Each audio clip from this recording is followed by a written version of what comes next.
안녕하세요, 여러분. 저는 대한민국의 50대 주부로 살아가고 있는 사람입니다. 지금은 서울 외곽에서 작은 반찬 가게를 운영하면서 살아가고 있답니다. 남편은 따로 인테리어 일도 하는데 이제 나이가 들어서인지 요즘엔 일감이 많지 않네요. 그래도 반찬 가게가 동네에서 제법 알려져서 먹고 사는 데는 다행히 지장이 없죠. 저희 부부는 딸 하나, 아들 하나를 키웠어요. 큰딸이 30대 초반, 둘째 아들이 20대 후반으로 이미 장성했죠. 아들은 지금 직업군인으로 복무 중이고 딸은 몇 년 전에 결혼해서 분가한 상태예요. 여기까지 들으면서 평범한 가정이라고 생각하셨죠? 저도 그렇게 생각했어요. 평화롭던 집안이 사위 때문에 발칵 뒤집힐 줄은 꿈에도 몰랐네요. 사위를 처음 봤을 땐 정말 좋은 사람인 줄 알았어요. 외모도 훤칠하고 직장도 괜찮고 무엇보다 우리 딸을 정말 아끼는 것 같았으니까요. 제가 왜 이 이야기를 하느냐면요. 요즘 보면 겉모습만 보고 사람을 판단하는 경우가 많잖아요. 특히 우리 나이대 사람들은 사위나 며느리 볼 때 집안이나 직장 같은 조건만 보기 쉬운데 그게 전부가 아니라는 걸 알려드리고 싶어서예요. 제가 겪은 일을 들으시면 아마 금방 수긍하실 겁니다. 몇 년 전 봄이었어요. 딸이 문득 전화해서 엄마, 이번 주말에 남자친구 보여줄게 하더라고요. 딸이 그때 20대 후반이었으니 마침 결혼 정년기긴 했죠. 대학 졸업하고 광고회사에서 일한 지 몇 년 됐을 때인데 그간 일에만 빠져 살아서 연애는 뒷전이었거든요. 그런 딸이 남자친구를 데려온다니 얼마나 안심이 됐는지 몰라요. 어떤 사람이야? 뭐 하는 사람이니? 물어봤더니 그냥 괜찮은 사람이야. 만나보면 알아. 하고 말을 아끼더라고요. 딸보다 2살 많은 직장인이란 얘기만 하고요. 그래서 더 궁금했죠. 토요일 점심에 온다고 해서 아침부터 장 봐다가 딸이 좋아하는 음식을 정성껏 준비했어요. 남편한테도 며칠 전부터 지민이 남자친구 집에 온댔으니까 누추하게 보이지 않게 옷 좀 제대로 입어. 이번 기회에 사입어도 좋고 라고 하며 신신당부했죠. 기다리던 날이 오고 초인종이 울렸어요. 문을 열어보니 딸 옆에 키 큰 청년이 서 있더라고요. 외관은 참 좋았어요. 깔끔하게 차려입은 정장에 단정한 머리, 그리고 예의 바른 미소. 안녕하세요, 어머님. 처음 뵙겠습니다. 이건호라고 합니다. 하면서 90도로 인사하는데 단박에 마음에 들었죠.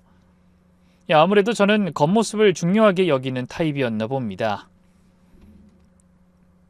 거실로 들어와서 밥을 먹으며 이런저런 얘기를 나눴어요. 건호 씨는 뭐 하시는 분이에요? 물으니 외국계 증권회사에서 일하고 있습니다. 리서치 부서에서 애널리스트로 일해요. 라고 하더라고요.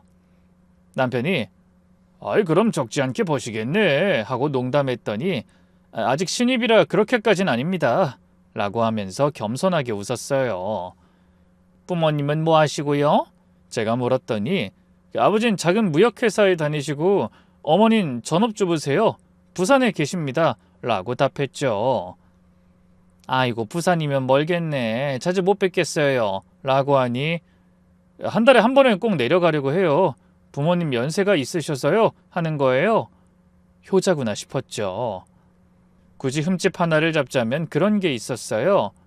밥 먹으면서 딸이 오빠 차 타고 왔어? 라고 물었더니 아니 택시 타고 왔어. 라고 하더라고요. 차가 없냐고 물으니 네 아직 차가 없어요. 그 회사가 지하철역에서 가까워서 필요성을 못 느끼고 있거든요. 라고 하더군요. 그땐 남편이 하긴 차 유지비가 만만치 않으니까 요즘 젊은 사람들 치고 실속이 있네. 라고 칭찬하며 넘겼죠. 딸과 사위는 그렇게 1년 정도 연애하다가 어느 가을 좋은 날 잡고 결혼했어요. 사돈댁은 평범했어요. 바깥 사돈은 조용하고 과묵한 분이었고 안사돈은 따뜻하고 인자한 분이었죠. 우리 건호가 좋은 짝 만났네요. 지민이 같은 며느리를 얻게 되어 기뻐요. 하시면서 딸 손을 꼭 잡아주셨죠. 왜, 그 문제 있는 집에선 결혼 준비부터 순탄치 않잖아요. 근데 저희 아이들은 결혼 준비도 순조롭게 진행했어요. 예식장은 너무 화려하지 않은 곳으로 예물도 과하지 않게 신혼여행은 유럽으로 2주 정도 모든 게 적당했고 평범했고 만족스러웠어요. 게다가 사위가 장인 장모님 부담드리고 싶지 않아요 라고 하면서 예식 비용을 많이 부담할 정도였죠. 우리도 딸 시집 보내는 거니까 할 건 했지만 사위가 참 배려심이 깊다고 생각했어요. 신혼집은 저희 집과 가까운 지역에 있는 아파트로 정했어요. 요즘 시세로는 괜찮은 편이었고 신혼부부가 살기엔 충분한 크기였어요. 집 구경 갔을 때 딸이 엄마, 여기가 우리 집이야. 믿어지지가 않아. 하면서 신나하는 모습을 보니까 저도 덩달아 기뻤답니다. 결혼 후 처음 몇 달은 정말 아무 문제가 없었어요. 사위는 매주 토요일마다 우리 집에 왔죠. 올 때마다 한우며 과일이며 뭘 잔뜩 사왔죠. 아이고 맨날 이렇게 사오면 어떡해. 우리가 뭐 없어 보여서 그러니? 라고 농담삼아 말했더니 장모님 반찬이 회사 도시락보다 100배 맛있어서 자주 오고 싶어요 하면서 애교를 부리더라고요. 딸도 결혼하고 나서 표정이 한층 밝아졌어요. 엄마, 건우 오빠가 정말 잘해줘. 아침에 일어나면 커피도 타주고 설거지도 도와주고 하면서 자랑이 대단했죠. 주말엔 둘이 맛집 탐방도 하고 전시회도 보러 가고 정말 신혼의 단꿈에 빠져 있었어요. 그때는 이상한 게 있어도 눈치를 못 챘던 것 같기도 해요. 무엇보다 딸이 행복해하니까 부모는 그거면 다 되잖아요. 다른 건 신경 쓸 겨를이 없었죠. 애들이 결혼하고 얼마쯤 지났을 때였어요. 어느 날 사위가 큰 쇼핑백을 들고 왔더라고요. 어머님 이거 받으세요 하면서 내미는데 보니까 비싼 브랜드 가방이었어요. 아니 이게 뭐야?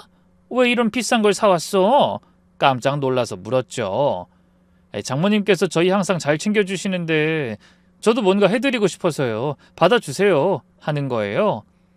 근데 전 그런 명품 가방 들고 다닐 사람도 아니고 무엇보다 부담스러웠어요. 건우야, 네 마음은 정말 고맙지만 난 이런 거 필요 없어. 가서 지민이나 사줘 라고 하며 거절했죠. 그 다음 주에 또 와서 이번엔 장인어른, 제가 안마의자 하나 사드리고 싶은데요. 일하시느라 허리 아프시잖아요. 댁에 하나 있으면 좋을 것 같아요. 하는 거예요.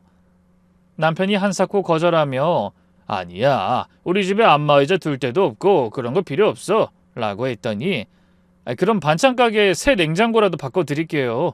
지금 쓰시는 거 오래됐잖아요 라고 하면서 계속 뭘 사주려고 했어요. 또 한 번은 아버님 어머님 결혼기념일에 제주도 여행이라도 보내드리고 싶어요 하길래 여행 갈 시간 없다며 또 거절했죠. 그때마다 진심으로 아쉬워하는 것 같더라고요. 저는 그게 뭔가 꼭 베풀어야 한다는 강박감 같은 게 있는 것 같았달까요?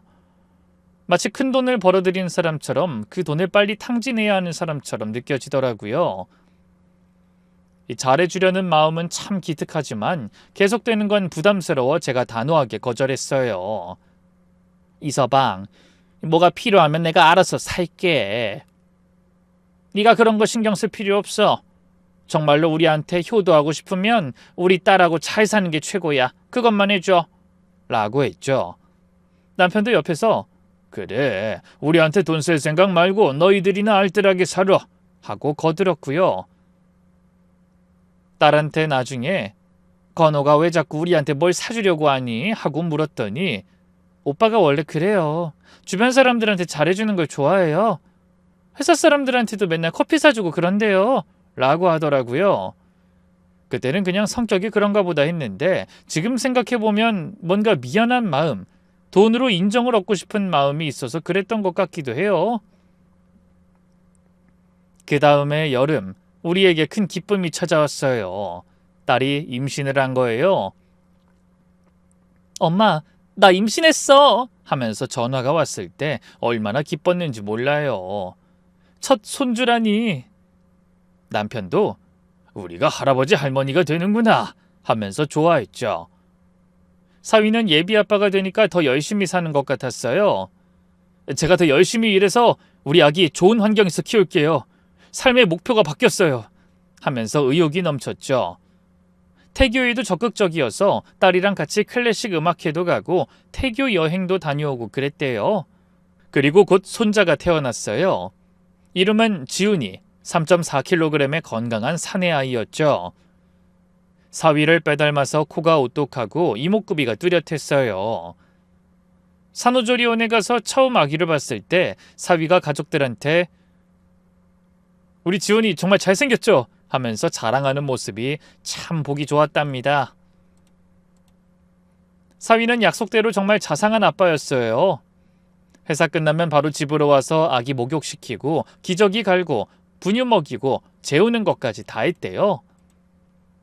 주말엔 유모차 끌고 산책도 가고 육아에 적극적이었죠. 딸이 엄마, 오빠가 나보다 애를 더 잘 봐. 타고난 것 같아 하면서 흐뭇해했어요. 그 무렵 사위가 드디어 차를 샀습니다. 아기 태우고 다니려면 안전한 차가 필요해서요 하면서 검은색 SUV를 샀어요. 이제 택시 안 타고 차로 다니겠네?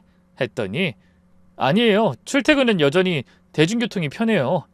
차는 주말에 가족이랑 나갈 때만 쓸 거예요 하더라고요. 생각해보면 그때도 좀 이상했어요. 씀씀이가 큰가 싶다가도 차를 안 사는 거 보면 알뜰한데 또 차를 사놓고 굳이 택시를 타고 다니는 거 보면 씀씀이가 큰 게 맞나 싶기도 하고요. 그리고 차 샀으면 타고 다니는 게 정상이고 차에 금방 적응해서 그게 더 편할 텐데 말이죠. 그럼에도 사위는 여전히 평일엔 택시만 타고 다녔거든요. 기름값이 아까워서 그러나? 남편이 물어봤더니 회사 근처는 주차하기가 너무 힘들어요 하더라고요. 그럴 수도 있겠다 싶어서 넘어갔는데 지금 생각하면 그때부터 뭔가 숨기는 게 있었던 것 같아요. 얼마 후, 그러니까 지훈이가 5달 됐을 때부터 사위 그리고 딸아이의 가족에게 변화가 생기기 시작했어요. 처음 눈에 띈 건 외모였어요. 원래 깔끔하게 단장했던 사위가 수염도 제대로 안 깎고 머리도 부스스하고 무엇보다 눈 밑에 다크서클이 심하게 내려와 있었죠. 건호야, 요즘 많이 피곤해 보이네? 회사 일이 많니? 물어봤더니 네, 요즘 큰 프로젝트가 있어서 야근을 많이 해요 하는데 뭔가 눈빛이 불안해 보였어요. 딸도 요즘 오빠가 새벽에 자주 나갔다 와. 회사에서 급한 일 있다면서 하고 걱정하더라고요. 그때부터 사위의 행동이 이상해지기 시작했죠. 첫 번째는 차를 다시 팔았답니다. 주말에라도 타면 되는데 이제 주말에도 바빠지니 쓸모없다며 상의도 없이 어느 날 갑자기 팔아버렸대요. 그래도 혹시 모를 일에 대비해 아이를 가진 집이라면 그냥 두는 게 좋잖아요. 손해보면서 팔아야 하는 이유가 뭔지 궁금하더라고요. 두 번째는 갑자기 현금만 쓰기 시작했다는 거예요. 원래는 카드로 다 계산했는데 어느 날부터 지갑에 현금만 가득 넣고 다니더라고요. 왜 현금만 써? 라고 딸이 물어봐도 요즘 보이스피싱이다 해킹이다 해서 카드 쓰기가 무서워. 현금이 안전해. 이런 식으로 대답했대요. 가장 이상한 건 전화를 받는 태도였어요. 우리 집에서 밥 먹다가도 전화가 오면 황급히 나가서 받더라고요. 한 번은 제가 베란다에 빨래 널러 나갔다가 우연히 들었는데 네, 알겠습니다. 오늘은 정말 못 갑니다. 가족이랑 있어서. 네, 내일은 꼭 가겠습니다. 이런 식으로 말하더라고요. 그날 저녁 사위가 또 전화를 받고는 죄송해요. 급한 일 생겨서 먼저 가봐야겠어요 하면서 일어났어요. 딸이 또 회사야? 주말인데도? 하니까 미안, 정말 급한 일이야. 해결되면 말해줄게 라고 하면서 택시를 부르더라고요. 그 와중에 표정이 굳어있고 이마엔 땀이 송글송글 맺혀 있었어요. 뭔진 모르지만 분명 우리가 모르는 뭔가 있었죠. 그 무렵 또 하나의 이상한 일이 있었어요. 어느 토요일이었는데 사위랑 딸아이가 우리 집에 와서 저녁을 먹고 있었죠. 지온이는 할아버지 무릎에 앉아서 까르르 웃고 있었고 딸은 부엌에서 설거지를 하고 있었어요. 평소와 다를 바 없는 평화로운 저녁 시간이었는데 사위 핸드폰에서 계속 알림음이 울리더라고요. 처음엔 그냥 한두 번이었는데 1분 사이에 10번도 넘게 울리는 거예요. 나중엔 오싹할 정도로요. 띵띵띵 문자나 카톡이 오는 소리였죠. 사위는 핸드폰을 뒤집어 놓고 못 본 척했지만 식은땀을 흘리는 게 보였어요. 건우야, 전화 안 받아도 돼? 제가 물었더니 그 스팸 문자예요. 요즘 많이 와서 하면서 얼버무리더라고요. 급히 진동 모드로 바꾸고요.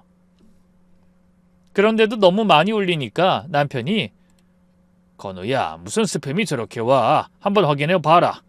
하니까 사위가 마지못해 핸드폰을 들었어요. 이 화면을 보는 순간 얼굴이 하얗게 질리더니 급히 일어나서 잠깐 전화 좀 하고 올게요 하면서 밖으로 나갔어요.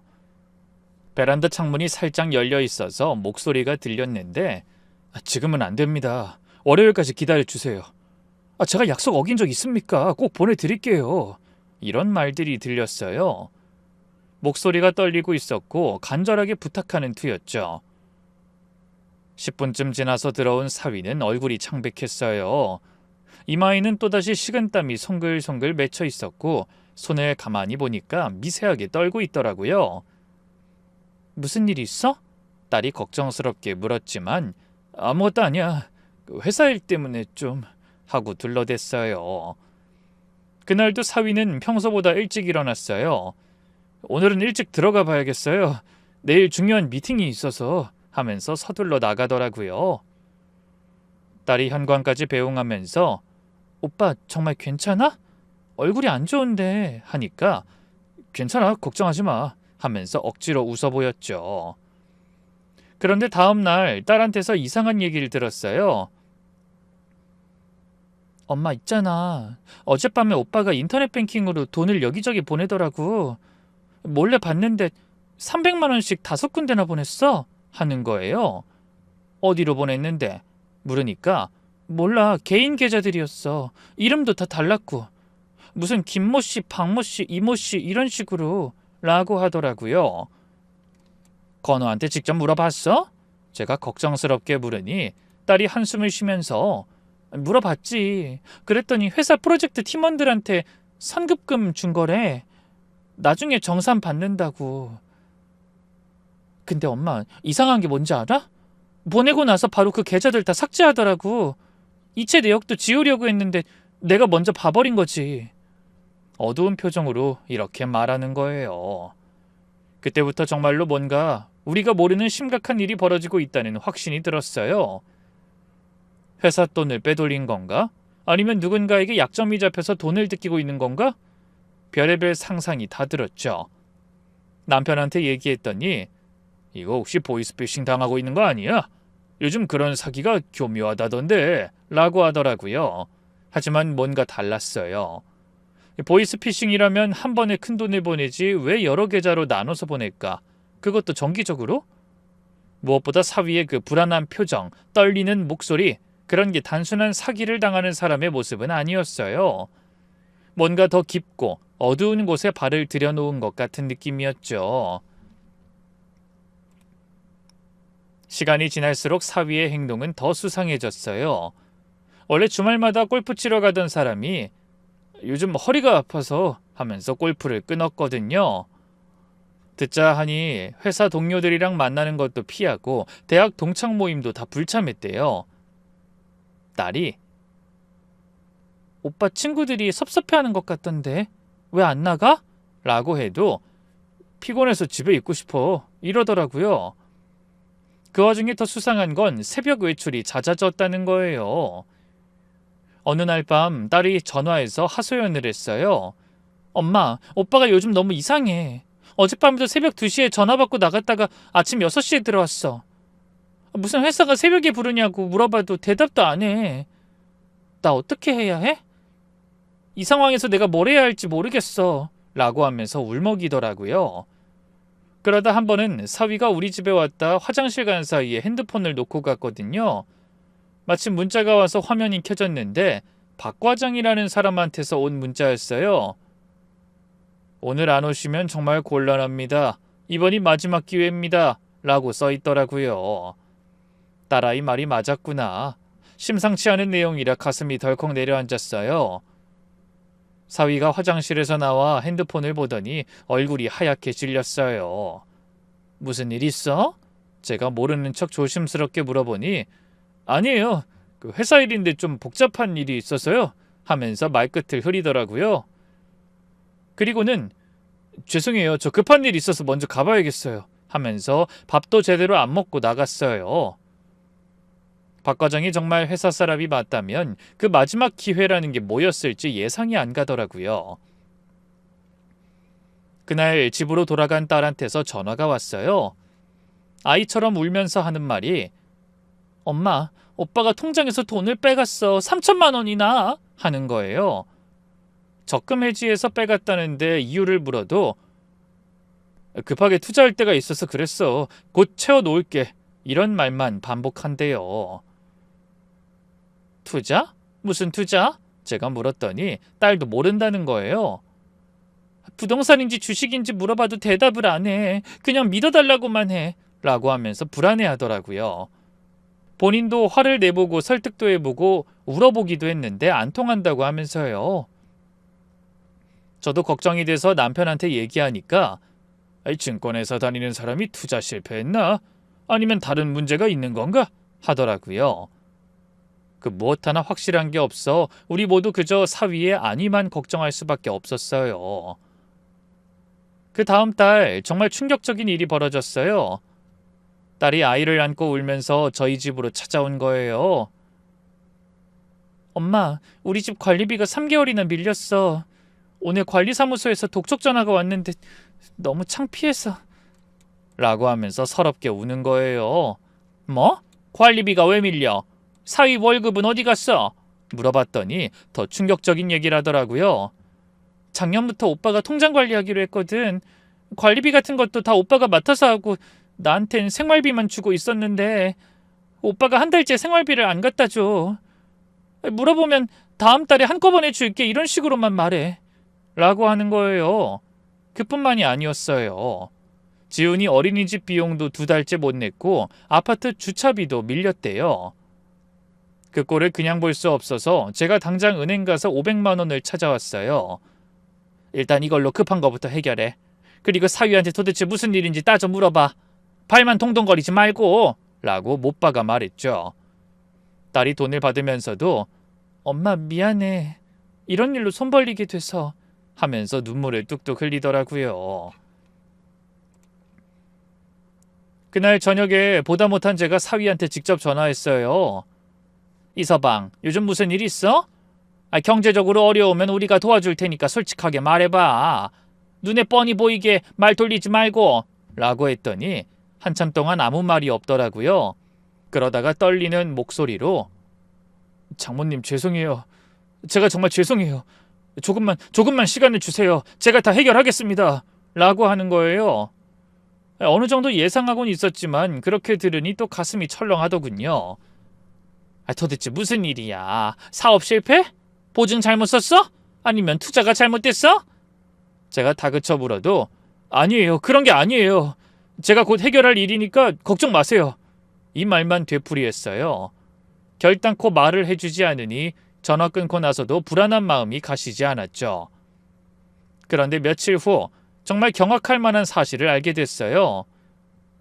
친척 중에 사위 회사에 아는 사람이 있어서 어떻게 지내는지 슬쩍 물어봤는데 사위가 3개월 전부터 무급 휴직 중이라는 거예요. 실적 부진으로 휴직 처리됐다고 하더라고요. 그럼 매일 아침 정장 입고 출근한다고 나간 건 다 거짓말이었던 거죠. 이 사실을 딸한테 말하니까 그럴 리 없어. 오빠 매일 회사 간다고 했는데 라고 하면서 믿지 못하겠다는 표정이었어요. 그럼 매일 어디로 가는 거야? 도대체 뭘 하고 다니는 거야? 하고 물어도 딸도 모르겠다고 하더라고요. 남편이 화를 내면서 진짜로 나가려는 걸 겨우 말렸어요. 아직은 안 돼. 왜 그러는지 이유를 알아야 해. 무작정 따졌다가 일만 더 커질 수 있어. 라고 했죠. 그래서 제가 우선은 지켜보자 라고 했어요. 해결되면 말해주겠다고 하니 당장 사흘만이라도 지켜보자고요. 그 다음날 남편이 퇴근하고 들어오더니 심각한 표정으로 절 불러 이야기를 꺼냈습니다. 여보, 건우 있잖아. 확실히 문제가 있어.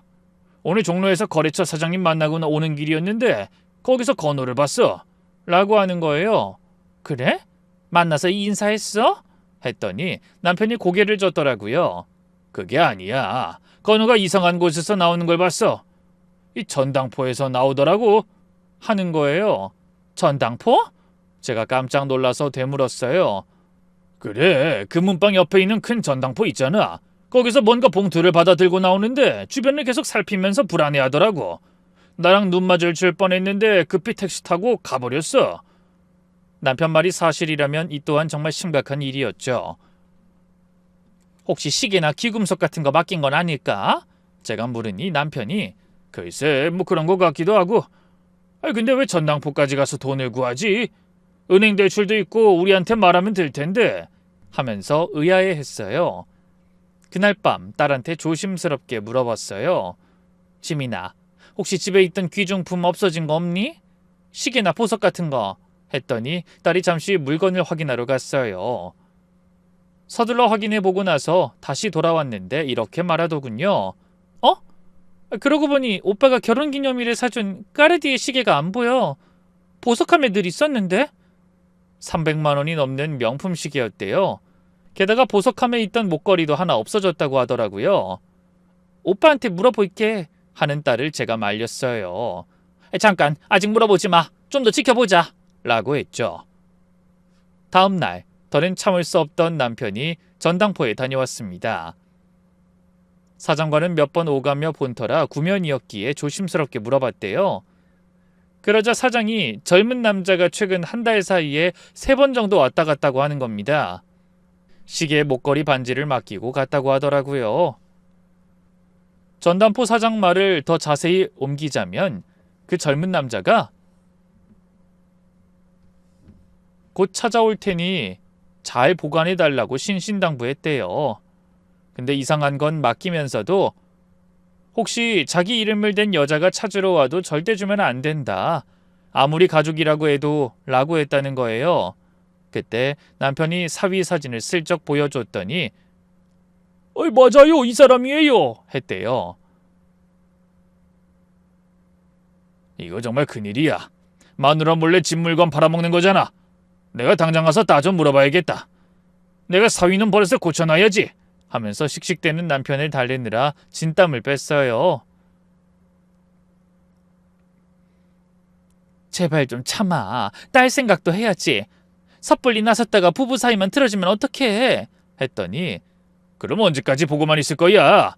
우리 딸이랑 손자가 길거리에 나앉을 때까지? 하면서 답답해하더라고요.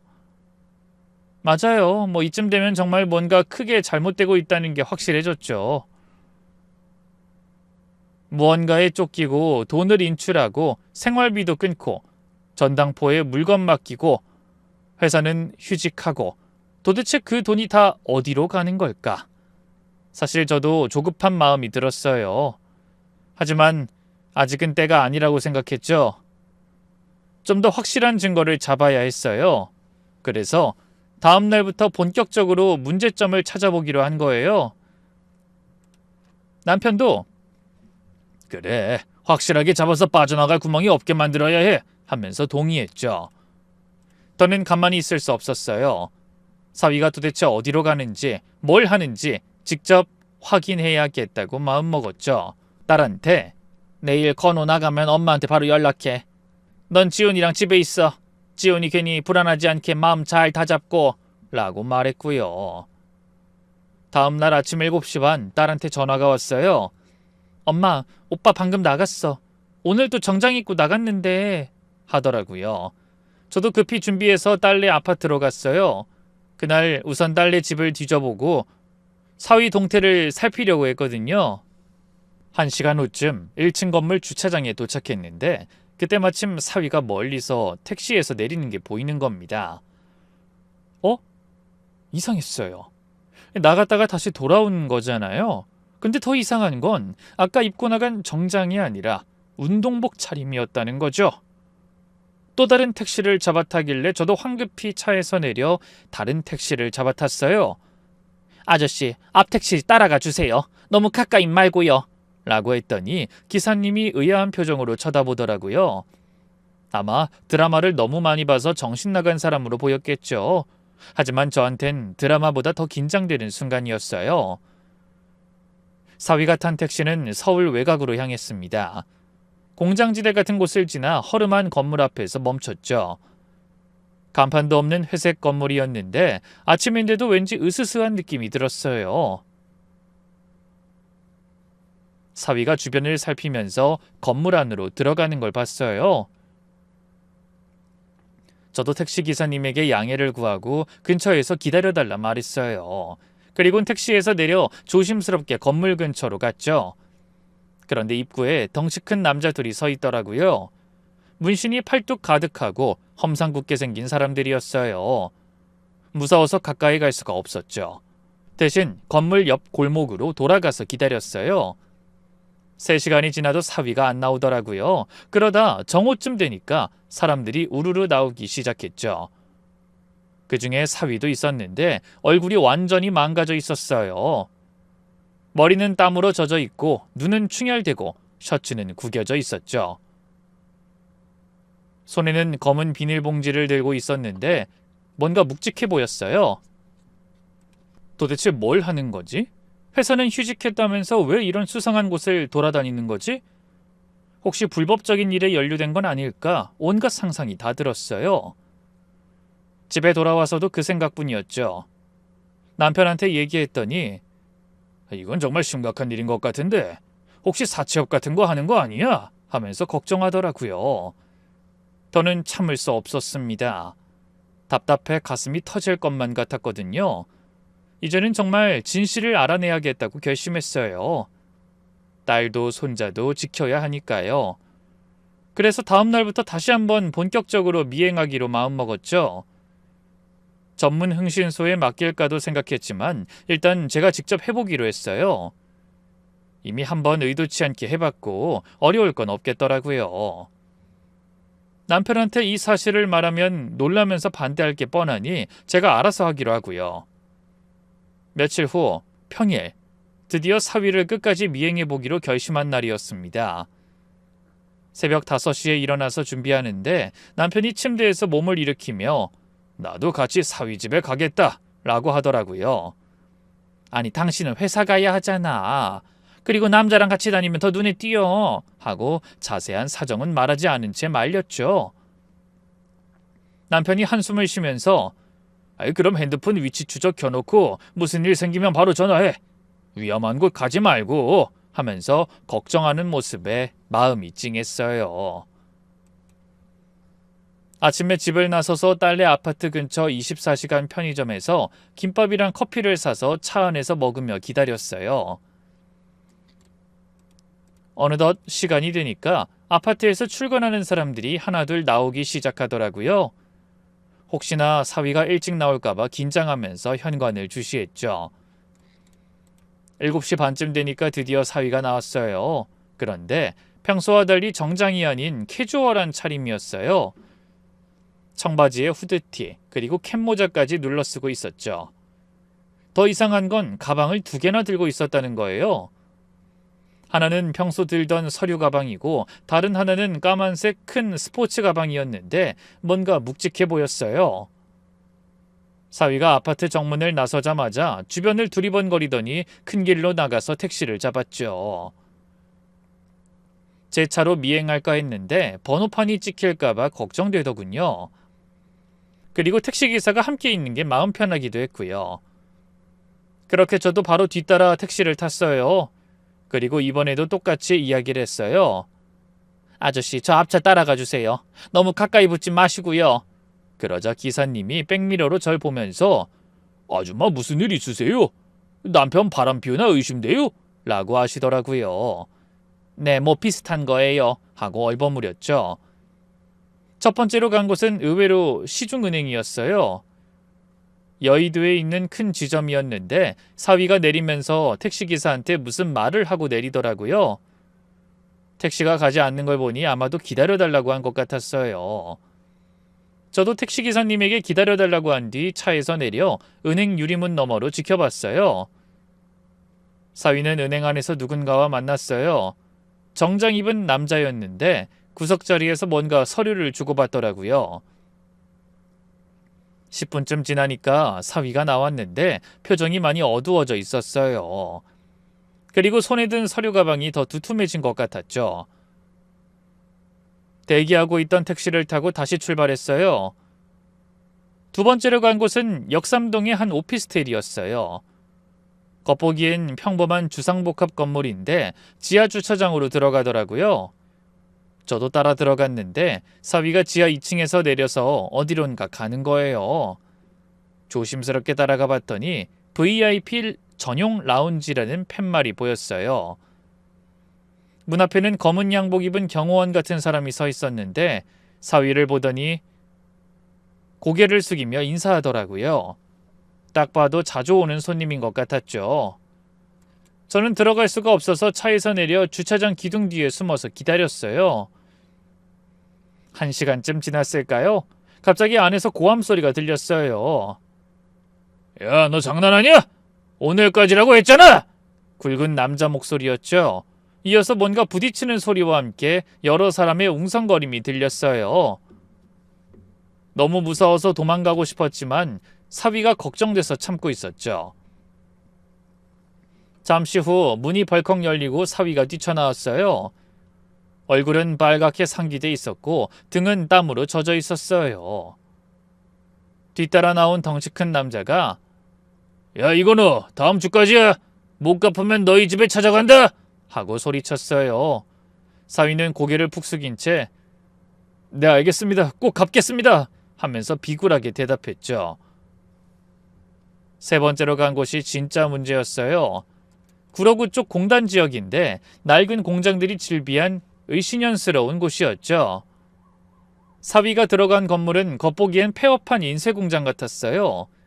녹슨 철문에 깨진 유리창, 페인트가 벗겨진 외벽, 도저히 사람이 드나들 것 같지 않은 곳이었죠. 얼마 전에 갔던 곳과는 또 다른 곳이었어요. 그때부터 저는 심장이 너무 뛰어 당장이라도 쓰러질 것 같았죠. 하지만 도중에 돌아갈 수는 없었죠. 제 스스로도 그렇게 대담한 사람이라는 걸 처음 알았네요. 저도 근처에서 내려 사위를 뒤따라갔어요. 제가 체구가 작아서 그런지 쉽게 들키진 않았어요. 건물 입구에는 문신을 한 젊은 남자들이 담배를 피우며 서성이고 있었습니다. 사위가 다가가자 그들이 아, 이 형 또 왔네 하면서 비웃더라고요. 오늘은 얼마 가져왔어? 1,000만 원입니다. 사위가 가방에서 돈 뭉치를 꺼내 보이자 그들이 피식 웃었어요. 겨우 그거? 이자도 안 되잖아. 따라 들어가고 싶었지만 무서워서 멀리 밖에서 기다렸어요. 1시간, 2시간 시간이 지날수록 불안감이 커졌죠.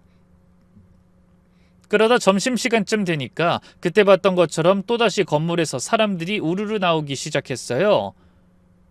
다들 험상궂게 생긴 남자들이었는데 그중에 사위도 있었어요. 그런데 사위의 모습이 충격적이었어요. 셔츠는 찢어져 있었고 입술은 터져서 피가 나고 있었죠. 들고 갔던 가방은 없어졌고 대신 손에는 또 다른 서류 뭉치를 들고 있었어요.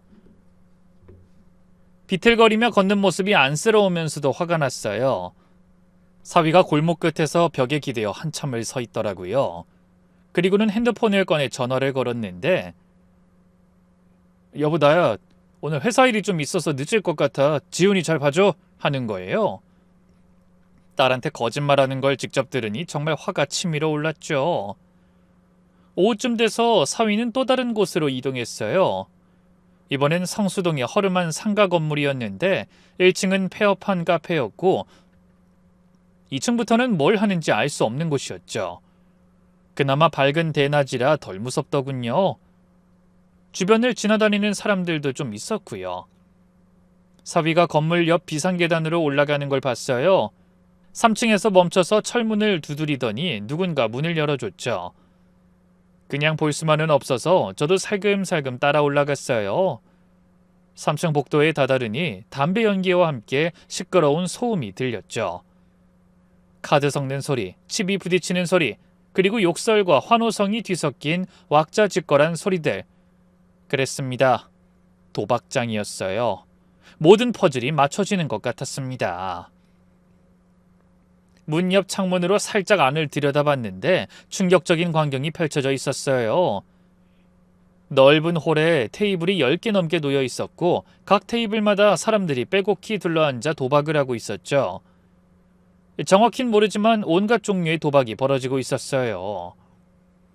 사위는 구석 테이블에 앉아 있었는데 앞에는 칩이 산더미처럼 쌓여 있었어요. 그런데 불과 30분 만에 그 칩이 다 사라졌죠. 올인! 하고 외치는 사위의 목소리가 들렸고 이어서 딜러가 카드를 뒤집자 탄식 소리와 함께 의자에서 주저앉는 모습을 봤어요. 옆에 앉은 사내가 비웃으며 들리지 않는 말로 사위를 조롱했고 사위는 망설이다가 손을 내밀었습니다. 그 사내가 지갑에서 현금을 꺼내주면서 무슨 말을 했는데 아무래도 이자에 관한 이야기 같았어요. 그때 갑자기 누군가 제 어깨를 잡았습니다. 아줌마 여기서 뭐해? 덩치 큰 남자가 무서운 표정으로 쳐다보고 있었죠. 아이 저는 화장실 찾고 있었어요. 하고 당황해서 대답했더니 화장실은 2층이야. 그리고 다신 여기 얼씬거리지 마.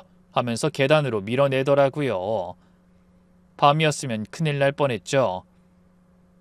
집에 돌아와서 남편한테 본 것들을 모두 얘기했어요.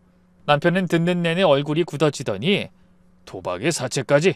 이건 정말 심각한 일이야. 당장 딸한테 알려야 해. 하면서 발을 동동 굴렸죠. 잠깐 방법을 좀 생각해보자. 지민이가 너무 충격받을 수도 있잖아. 가뜩이나 마음이 약한데. 제가 그렇게 말했지만 남편은 아이 뭔 소리야. 지금도 늦었어. 빚이 얼마나 될지 알아? 미적지근하게 대응하다 집까지 날릴 수 있다고 하면서 흥분했어요. 결국 그날 저녁에 딸을 불렀어요. 딸이 지훈이를 데리고 왔을 때 저와 남편은 거실에 앉아 기다리고 있었어요. 지훈이는 방에 들여보내고 셋이 둘러앉았죠. 남편이 먼저 입을 열었어요. 지민아, 아빠가 할 말이 있다. 놀라지 말고 들어. 건우가 도박을 하고 있다. 남편의 말에 딸이 깜짝 놀라며 네? 무슨 소리예요? 오빠가 도박을요? 라고 반문했습니다. 제가 차근차근 설명하기 시작했죠. 회사에 안 간다는 것, 대부업체 돌아다니는 것, 사채업자한테 맞은 것, 그리고 도박장에서 본 것까지. 딸의 얼굴이 점점 창백해지더니 결국 눈물을 터뜨렸어요. 저도 이상한 걸 눈치채곤 있었는데 설마 정말 도박일 줄은? 라고 하면서요. 그런데 딸이 덧붙인 이야기에 정말 놀랐습니다. 사실 엄마 아빠 놀랄까봐 말 못했는데 한 달 전쯤 오빠 지갑에서 사채업자 명함을 봤어요. 24시간 즉시 대출 이런 게 써 있었고요. 이게 뭐냐고 물어봤더니 회사 동료가 떨어뜨린 거라고 했어요. 거짓말인 게 눈에 뻔히 보이는데 제가 우울증이 심해져서 진실을 알면 버티지 못할까봐 제대로 못 물어봤어요. 죄송해요. 딸이 망설이다가 충격적인 이야기를 이어갔어요. 그리고 엄마, 우리 집 전세보증금 이미 반은 대출받아서 빼먹었어요. 오빠가 급한 투자건이 있다면서. 그 말에 남편이 벌떡 일어섰어요. 뭐라고? 5억짜리 전세에서 2억 5천에 빼먹었다고? 그날 밤 우리는 사위를 집으로 불렀어요. 이제는 바보처럼 그냥 넘어갈 생각이 없었죠. 사위가 죽든 우리가 죽든 결판을 낼 생각이었습니다. 집에 들어오는 사위의 표정을 보니 이미 뭔가 눈치를 챈 것 같았죠. 거실에 딸과 우리 부부가 앉아있는 걸 보더니 현관에서 잠시 멈칫했어요. 들어와서 앉아! 남편이 차가운 목소리로 말했어요. 사위가 조심스럽게 들어와 앉자 남편이 단도직입적으로 말했어요. 우리가 다 안다. 도박, 사채, 회사 그만둔 것까지 모두. 그 순간 사위의 얼굴에서 핏기가 싹 가셨어요. 한동안 아무 말도 하지 못하다가 갑자기 무릎을 꿇고 바닥에 이마를 댔죠. 죄송합니다. 정말 죄송합니다. 제가 미쳤었어요. 사위가 흐느끼기 시작했죠. 딸이 오빠 일어나서 얘기해. 정확히 무슨 일인지 다 말해줘. 하니까 사위가 고개를 들었는데 눈이 벌겋게 충혈돼 있었어요. 몇 년 전 회사 워크숍 때 시작됐어요. 선배들이 재미로 포커 치자고 해서 그날 50만 원 땄는데 그게 그렇게 짜릿할 수가 없었어요. 사위의 고백이 이어졌죠. 처음엔 용돈 정도로 했는데 이기면서 판돈이 커졌고 어느 순간부터 잃기 시작했대요. 잃은 돈을 되찾으려고 더 큰 판에 뛰어들었어요. 회사 근처 도박장을 알게 됐고 거기서 한 번에 1,000만 원씩 걸기 시작했죠. 적금 깨고 보험 해약하고 대출받고 그것도 모자라서 사채까지. 지금 빚이 정확히 얼마야? 제가 물었어요. 사위가 떨리는 목소리로 은행 대출 1억 5천, 카드론 5천, 제2금융권 5천, 사채가 3억 좀 넘어요. 다 합치면 5억 5천 정도. 그 말에 딸이 기절할 듯 주저앉았어요. 5억 5천? 미쳤구나. 정말 미쳤어. 남편이 주먹을 불끈 쥐고 일어섰어요. 그리고는 사위의 뺨을 때렸죠. 이 자식이 정말. 우리 딸이랑 손주는 어떡하라고? 이어서 남편이 사위 멱살을 잡으려는 걸 제가 말렸어요. 여보 진정해. 폭력으로 해결될 일이 아니야. 딸이 눈물을 흘리며 물었어요. 그래서 회사 그만둔 거야? 솔직히 다 말해줘. 우리가 모르는 거 없게. 사위가 고개를 끄덕였어요. 3개월 전에 해고됐어. 근무 시간에 도박 사이트 접속한 게 들통났거든. 회사 컴퓨터로. 더 충격적인 사실들이 쏟아졌어요. 사돈께도 2억을 빌렸는데 사업자금이라고 거짓말했대요. 대학 동창들한테도 이런저런 핑계로 돈을 빌렸고 심지어 아직 못 받은 퇴직금까지 미리 담보로 잡혔다는 거예요. 그럼 매일 아침 정장 입고 나간 건? 딸이 물으니 도박장 가거나 돈을 구하러 다녔어요. 한 번만 크게 따면 다 갚을 수 있을 것 같아서. 사위의 말에 남편이 어이없다는 듯 웃었어요. 도박으로 잃은 돈을 도박으로 따겠다. 정신이 있는 거야 없는 거야? 그날 밤 우리는 밤새 대책을 논의했어요. 일단 딸과 손주는 우리 집으로 오기로 했고 사위는 도박 중독 치료를 받기로 했죠. 정말 끊을 수 있어? 맹세할 수 있어? 딸이 물으니 사위가 목숨 걸고 끊겠어요. 지훈이 아빠 자격이 없다는 거 알아요. 하지만 한 번만 하며 울먹였어요. 하지만 가장 큰 문제는 빚이었어요. 특히 사채 3억은 당장 다음 주까지 일부라도 갚지 않으면 정말 무슨 일이 일어날지 모르는 상황이었죠. 제가 반찬 가게에서 모아둔 돈 5천만 원을 꺼내서 급한 불을 끄기로 했어요. 다음 달부터 사위는 도박 중독 전문 병원에 입원했어요. 3개월 집중 치료 프로그램이었는데 비용만 500만 원이 넘었죠. 하지만 다른 방법이 없었어요. 정말 미워 죽겠지만 어쨌든 우리의 가족이고 사람은 살려야 하잖아요. 의사 선생님이 도박 중독은 알코올 중독만큼 위험합니다. 뇌의 보상 회로가 망가진 상태예요. 하시더라고요. 딸은 급히 직장에 복직하기로 했어요. 다행히 때맞춰 예전 회사에서 다시 와달라고 연락이 왔거든요. 엄마, 이제 제가 가장이에요. 열심히 일해서 빚 갚을게요. 하는 딸이 안쓰러우면서도 대견했어요. 처음 한 달은 희망적이었어요. 사위도 치료에 적극적이었고 면회 갈 때마다 정말 새 사람이 되고 있어요. 도박 생각이 안 나요. 하면서 밝은 표정을 보였죠. 의사 선생님도 회복이 빠른 편입니다. 하셔서 안심했어요. 2달째 되던 날 사위가 병원에서 편지를 보냈어요. 사랑하는 아내에게 내가 얼마나 못난 남편이었는지 이제야 깨달았어. 너와 지훈이에게 못할 짓 했어. 태어나면 정말 열심히 살게. 택시기사라도 해서 돈 벌어올게. 딸이 그 편지를 읽으며 울었죠. 3개월 후 사위가 퇴원했어요. 많이 건강해진 모습이었고 눈빛도 맑아 보였죠. 새로 시작하겠습니다. 작은 회사라도 들어가서 성실하게 일하겠습니다. 다짐하는 모습이 진심으로 보였어요. 정말로 사위는 작은 세무회계 사무실에 취직했어요. 월급은 200만 원뿐이었지만 매일 정시 퇴근하고 주말엔 아르바이트까지 했죠. 힘들어도 행복해요. 정직하게 번 돈이 이렇게 소중한 줄 몰랐어요. 하는 사위를 보며 우리 가족도 희망을 가졌어요. 하지만 행복은 오래가지 못했어요. 퇴원 후 3개월째 되던 때, 그리고 사위가 재활에 성공한 것처럼 보이던 어느 날, 사위 직장에서 전화가 왔어요. 혹시 이건호 씨 댁입니까? 이건호 씨가 일주일째 무단 결근 중입니다. 딸이 깜짝 놀라서 사위한테 전화했지만 꺼져 있었죠. 그날 밤 11시가 넘어서 사위가 들어왔는데 또다시 그 망가진 모습이었어요. 눈은 충혈되고 옷은 구겨지고 온몸에서 담배와 술 냄새가 났죠. 미안. 정말 미안해. 한 번만 해보려고 했는데. 알고 보니 회사 거래처 사장이 가볍게 고스톱이나 치자고 꼬드겼대요. 처음엔 거절했는데 아이 남자가 그것도 못해? 라는 말에 자존심이 상해서 했다는 거예요. 그날 50만 원을 따고 나니 그 짜릿한 느낌이 다시 살아났대요.